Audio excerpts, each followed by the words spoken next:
এই পরিবারের হাফ পা বেবন ছিল, তারাই জাতির মালিক, আমরা বাকি 18 কোটি মানুষ ভাড়াটিয়া। বাড়ির যিনি মালিক তিনি বাড়ি ফেলে কোথাও পালায় যান না।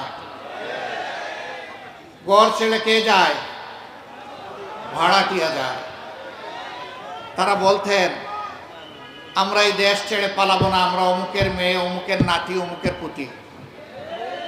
কোথায় গেলেন? কেন পালালেন?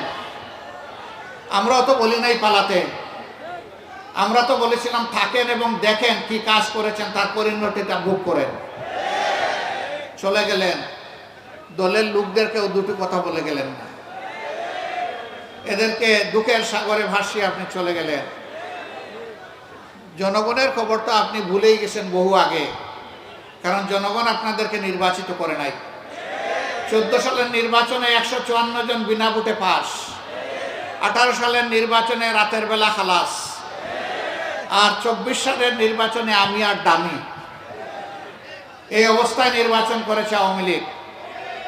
দলীয় প্রার্থী দিয়েছে দলের নামে, আর দলের লোকদেরকে বানিয়েছে স্বতন্ত্র প্রার্থী, ডামি প্রার্থী।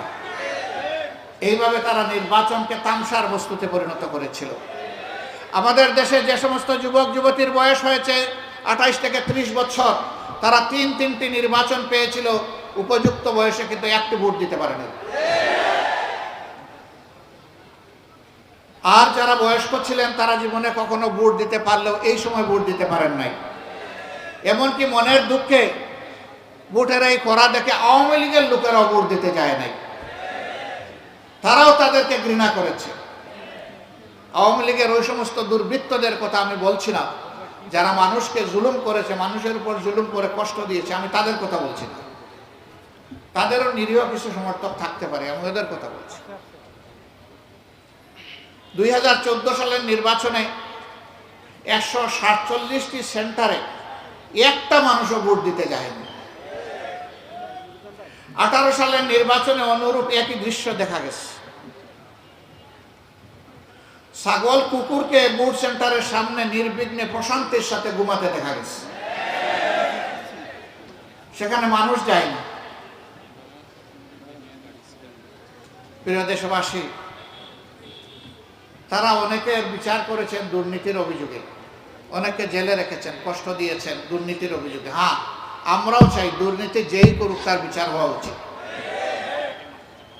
এখন যেগুলা বের হচ্ছে মহা দুর্নীতির খবর আসছে, বাংলাদেশের জনগণের কপাল কিসমত পকেট কেটে 26 লক্ষ কোটি টাকা বিদেশে তারা পাচার করেছে। এটা শুধু বিদেশে পাচার, দেশে আরো কত লক্ষ কোটি টাকা তাদের দখলে আছে। ইনশাআল্লাহ, আল্লাহ সাহায্য করলে সবকিছু বের হবে ইনশাআল্লাহ।